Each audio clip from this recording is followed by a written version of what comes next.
Gaillot, Madame Rist. Merci. Je voudrais revenir rapidement sur le bilan médical de dépistage des enfants à 6 ans. Vous avez donné plusieurs pistes pour que cet examen puisse être réalisé chez l'ensemble des enfants. Effectivement, une meilleure coordination, le service sanitaire, l'attractivité de la médecine scolaire sont des pistes importantes. Cependant, depuis 2015, les missions des infirmières et des médecins scolaires sont très cloisonnées. À l'heure des délégations de tâches, pensez-vous revenir sur la définition de ces missions? Merci. Merci beaucoup, Madame Rist. L'accès. Ensuite, bilan à 6 ans.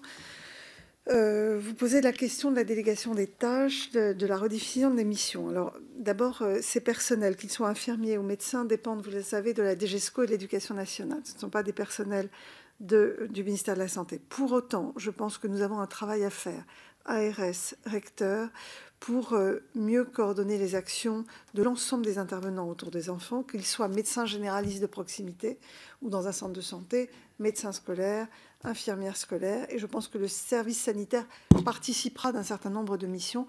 Donc je pense qu'il faut qu'on engage une concertation avec l'ensemble de ces professionnels pour que chacun trouve la bonne place. Mais il faut qu'on arrête de travailler en silo. Il y a un manque de coordination aujourd'hui, une perte d'informations en ligne qui n'est pas au bénéfice de ces enfants. Ensuite, sur la question de Madame la députée Rist sur les médecins et les infirmières scolaires, il est exact que les missions sont définies de façon un peu cloisonnée aujourd'hui. C'est un sujet dont nous parlons avec les organisations représentatives. Je pense qu'il y a des pistes d'amélioration professionnelle pour tout le monde en mettant ces sujets bien au cœur, mais dans le nouveau contexte créé par la coopération renforcée avec le ministère de la Santé. Donc nous sommes tous les deux très ouverts pour les évolutions souhaitables. Sur la question de je vous ai fait une fausse voix. Puisque nous voulons tous que l'école de la République lutte contre les inégalités et joue son rôle d'ascenseur social. La réussite ne dépend pas que de l'école, on le sait, et les inégalités en dehors de l'école influent largement sur le parcours des élèves. Par conséquent, je continue à croire que des chemins sont envisageables. Ainsi, pour vous, Madame la Ministre, dans mon jeune temps, autant jadis donc, il y avait les cutis à l'école. Et si nous ne pouvons avoir des médecins, est-ce qu'on peut avoir des infirmières ou que sais-je, que la vue soit vérifiée? Déclinaison physique, psychique, neurocognitive, etc. Et je peux en attester parce que j'ai été 13 ans médecin scolaire.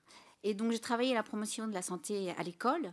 Et j'étais en milieu rural, mais directement confrontée avec ces enfants qui sont en difficulté, puisque c'était nos missions prioritaires. Alors, c'est peut-être pas la peine de redire que cette profession souffre quand même d'une grande attractivité. Moi, dans l'Eure, je sais que c'est une détresse. Hein. Le service, c'est une détresse. On devait être 15 ou peut-être 16. Maintenant, il en reste 7. Donc, c'est une vraie question. Et quand j'étais médecin scolaire, j'ai aussi connu la difficulté de la déclinaison d'une politique de santé à la fois ambitieuse et cohérente. C'était pas facile d'inclure l'ensemble des protagonistes qui sont impliqués dans l'éducation et la santé des enfants. Et donc, voilà, ça faisait écho à ce que vous disiez, Madame la Ministre, sur l'importance de l'articulation. Et c'est l'objet de ma question. À vous, Madame la Ministre, et à vous, Monsieur le Ministre, que pouvez-vous nous dire de votre volonté commune d'une promotion de la santé cohérente à l'école, et bien évidemment qui bénéficiera aux enfants qui sont en difficulté. Madame Thiel, vous posez la question des infirmières. À ma connaissance, il ne manque pas d'infirmières scolaires, mais je me tourne vers mon collègue. Il manque essentiellement des médecins. Donc on réfléchit à travailler sur l'attractivité du médecin scolaire. Il y a un manque d'attractivité parce que l'activité peut être un peu routinière, avec des perspectives de carrière qui sont insuffisantes, et ça rejoint la question de Madame Tamarel. Donc, voilà, là, il faut qu'on ait une concertation avec l'ensemble de ces professionnels pour voir comment rendre leur métier plus attractif, comment créer du lien entre ces professionnels, entre le milieu scolaire et l'extrascolaire. On l'a dit, les travailleurs sociaux, mais également les centres de santé. Donc, je crois que le travail débute, on a tous conscience que c'est un enjeu. Sur la question de Monsieur le député Amouche, je suis d'accord évidemment avec ce qui a été dit. Sur la multidisciplinarité, c'est finalement ce qu'on a illustré cet après-midi ensemble avec Agnès Buzyn, et on va essayer de faire en sorte que nos moyens humains et nos moyens matériels soient mieux articulés, plus cohérents, et parfois puissent aussi être dans des lieux communs pour être plus efficaces au service de la lutte contre les inégalités. La question sur les toilettes dans les écoles est un sujet, et dans les établissements est un sujet qui parfois fait un peu sourire, mais en réalité est fondamental et très sérieux.